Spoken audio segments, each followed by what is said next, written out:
The word worthless hit me like a fist to the chest, stealing my breath as I stood frozen in our kitchen. The weight of a decade of marriage crumbling in a single syllable.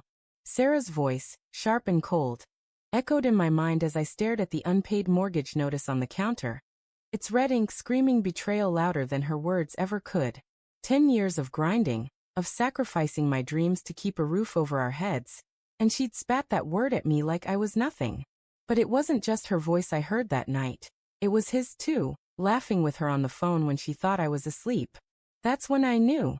That's when I stopped paying.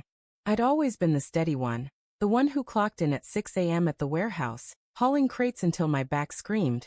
While Sarah pursued her passions, art classes, yoga retreats, endless side hustles that never panned out. I didn't mind. I loved her fire, her restless spirit.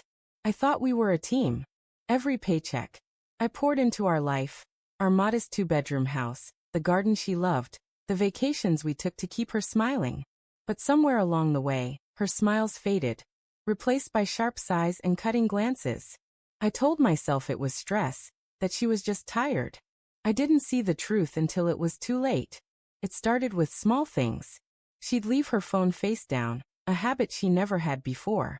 She'd stay late at her book club, coming home with wine on her breath and excuses that didn't add up. I trusted her though. I had to. Trust was the glue that held us together through the lean years. Through the miscarriage that left us both hollow. Through the fights about money and time. But trust is fragile, and hers was already cracking. One night, I woke up to the soft glow of her phone screen in the dark. She was in the bathroom, the door slightly ajar, her voice a hushed giggle. "He gets me, Tom," she whispered. "He doesn't make me feel trapped." My heart thudded, a sickening rhythm. Tom. Her coworker, the one she'd mentioned casually, the one with the flashy car and the easy charm. I lay there, pretending to sleep, as her words carved into me. She came back to bed, oblivious, and I stared at the ceiling until dawn, replaying every moment I'd missed. The next morning, I tried to confront her. "Sarah, are we okay?" I asked over coffee, my voice steady despite the storm inside. She barely looked up from her phone. "Don't be dramatic, Mark. I'm just busy." Her dismissal stung, but I swallowed it. I always did. I went to work, hauled crates, and came home to a house that felt emptier every day. Then came the night she called me worthless. We were arguing about the mortgage again. The payment was late, and the bank had sent a warning. I'd been picking up extra shifts, but it wasn't enough. "You're not even trying," she snapped, her eyes blazing.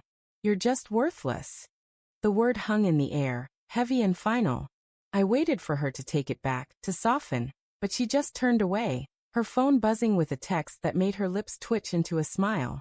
That's when I knew. It wasn't just a fight. It was the end. I didn't confront her right away. I couldn't. The pain was too raw, a mix of rage and grief that choked me. Instead, I dug. I checked her phone when she was in the shower, my hands shaking as I scrolled through texts. Tom's name was everywhere, flirty messages, late-night calls, plans to meet. There were photos, too, her laughing with him at a bar, his arm around her like it belonged there. Each message was a knife, twisting deeper. She'd been living a double life, and I'd been too blind to see it. I stopped paying the mortgage the next day. It wasn't planned, it was instinct. If I was worthless to her, then my money, my sweat, my sacrifice, wasn't hers to claim anymore. I redirected my paycheck to a new account, one she couldn't touch. The bills piled up, and she didn't notice at first. She was too busy with Tom, sneaking out to book club or work events. I let the notices stack on the counter, a silent rebellion against the life I'd built for her. Weeks passed, and the tension grew. Sarah started to notice the late notices, the calls from the bank. "Mark, what's going on?" she demanded one night, waving a letter in my face. I looked at her, really looked at her, and saw a stranger.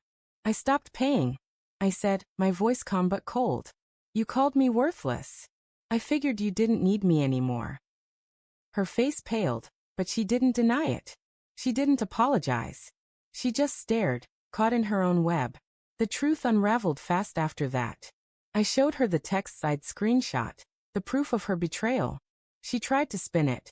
Tom was just a friend. She was confused. She needed space. But the lies crumbled under the weight of her own words. I deserve to be happy, she said finally, her voice breaking. You don't make me happy anymore. I laughed, a bitter sound that surprised even me. Then why stay? Why let me carry you all these years? She had no answer. The house went into foreclosure. I didn't fight it. Let it go, I thought. Let it all go. I moved out, renting a small apartment across town. Sarah stayed in the house until the bank took it, clinging to the life she thought she could keep. I heard through mutual friends that she moved in with Tom, but it didn't last. He wasn't the savior she'd imagined. Just a man who liked the chase, not the commitment. I see her sometimes in passing at the grocery store or a coffee shop. She looks older now, the fire in her eyes dimmed. I don't hate her, not anymore. The heartbreak has dulled into something quieter, a scar that aches when it rains. I've rebuilt my life, piece by piece. A new job, a small circle of friends, a sense of worth I didn't know I'd lost. But I'll never forget that word, worthless. Or the moment I realized I was more than the sum of her lies. Standing in my new apartment, I look at the single photo I kept from our marriage. A candid of Sarah laughing in our old garden. I don't keep it out of love, but as a reminder.